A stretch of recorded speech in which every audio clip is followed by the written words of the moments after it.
Hey guys, in this video, I'm going to show you how to increase inventory in Windrose. Inventory size is probably one of the things that will hinder you in your exploration on the islands.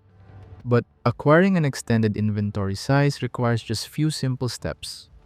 Now, first things first, you need to build a workbench. You can find copper if you open the map and follow the pickaxe icon in the middle of the island. The first time you play, this icon displays as a question mark, so don't get confused.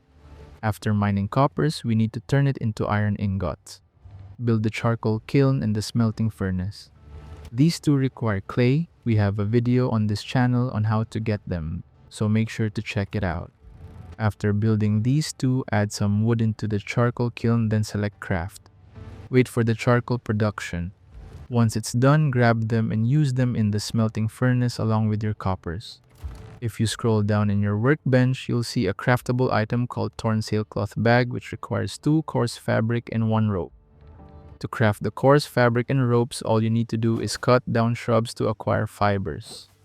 Now, craft the bag for our first inventory upgrade. But we can expand it even further. If you look at the item above it, it's the sailor backpack, which only requires rough hides and copper ingots. To get the rough hides, you need to hunt the boars around the island since it drops from them. Let's check our smelting furnace and grab the ingots we crafted. Build the sawhorse to upgrade our workbench and unlock the second bag for crafting. You can now craft the second backpack to get more storage. If you open your inventory, as you can see, we now have additional slots in our inventory. And that's how to increase inventory in Windrose. Thank you so much for watching.